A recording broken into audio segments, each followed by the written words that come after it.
पुराना संबंध है, मित्रता है हम लोगों की। तो पटना जब आए तो स्वाभाविक रूप से एक बार मुलाकात आवश्यक थी। ऐसे कल दिन भर बैठक में उनका समय गया, तो आज सुबह बैठकर हम लोगों ने नाश्ता किया, चाय पी उनके साथ। और स्वाभाविक रूप से हम लोग जब बैठे तो थोड़ी राजनीति पर चर्चा हो ही गई, जो स्वाभाविक है, तो वो चर्चा हुई है। कोऑर्डिनेशन कमेटी की जो बात की है, इसको भाजपा का ये कहना है कि सरकार तो लंबे समय से चली है, अचानक ये मांग का क्या मतलब है?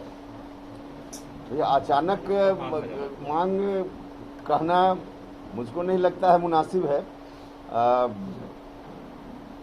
भले सरकार बहुत दिनों से चल रही है, लेकिन कोऑर्डिनेशन कमेटी की तो आवश्यकता हमेशा रही है। अभी तक कोऑर्डिनेशन कमेटी नहीं बनी, इसका यह अर्थ नहीं है कि मांग उठनी ही नहीं चाहिए। कोऑर्डिनेशन कमेटी जरूरी है और यह मांग भी बिल्कुल दुरुस्त है। क्या बीजेपी नेताओं के, मंत्रियों के बयान या फिर जो अभी जैसे उद्घाटन हुआ आरा में मुख्यमंत्री का फोटो नहीं था, इस सबसे असहज स्थिति पैदा हो रही बन रही है? देखिए, हम लोग कोई असहज नहीं हैं, लेकिन जनता में मैसेज तो ठीक नहीं जाता है इस तरह की गतिविधि से। एक ही अलायंस के अंदर कई तरह की बात चलते रहती है। एक ही इशू पर अलग अलग नेता का बयान भी अलग अलग तरह से आते रहता है एक ही पार्टी में। अब जैसे अभी जो जातीय गणना की बात है, उसमें भारतीय जनता पार्टी के अलग अलग नेता अलग अलग तरह के बयान देते रहते हैं।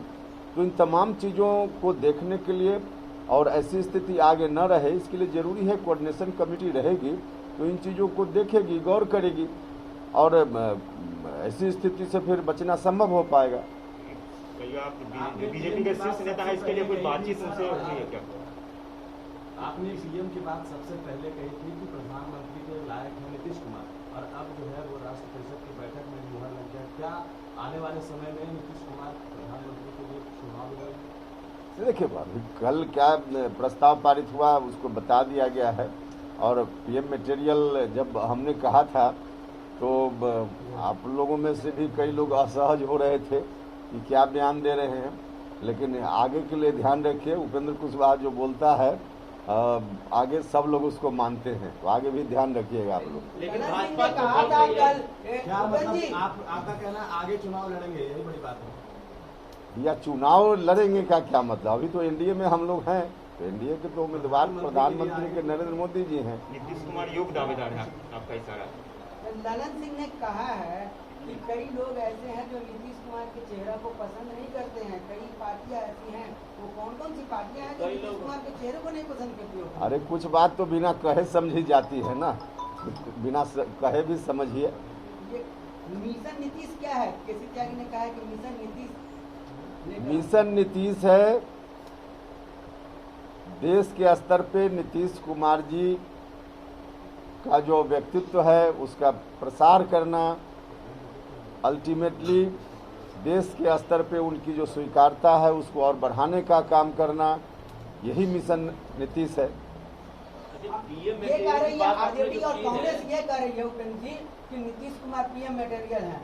तो हमारे तेजस्वी यादव भी योग्य हैं, युवा हैं, वो भी पीएम मटेरियल हैं। दूसरे दल के लोग क्या कहते हैं उससे क्या मेरा मतलब है, हमारी पार्टी क्या कहती है उससे हमारा मतलब। लेकिन भाजपा ये कह रही है कि केवल मटेरियल बताने से कोई पीएम थोड़ा बन जाएगा, नंबर चाहिए उसके लिए। नंबर कहाँ से आएगा? भाई तो हम पीएम बनने की बात अभी कर भी तो नहीं रहे हैं। हम तो पीएम बनने की बात तत्काल नहीं कर रहे हैं, कभी भविष्य में करेंगे तो देखिए। भैया भविष्य के लिए क्यों नहीं हो सकता है? गुण है तो सर अंक भी दर्ज कर लीजिएगा। अभी तो भविष्य की बात भविष्य में होगी, लेकिन अभी कोई प्रधानमंत्री के लिए अंक जुटाने की बात तो हम कर नहीं रहे हैं। प्रधानमंत्री अभी एनडीए के नरेंद्र मोदी जी हैं।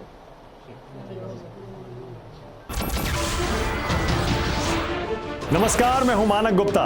अगर आपको हमारा ये वीडियो पसंद आया हो तो इसे लाइक और शेयर जरूर करें, और हाँ, हमें सब्सक्राइब और फॉलो करना ना भूलें ताकि आप देश और दुनिया की कोई खबर मिस ना करें। तो जुड़े रहिए हमारे साथ और देखते रहिए News 24।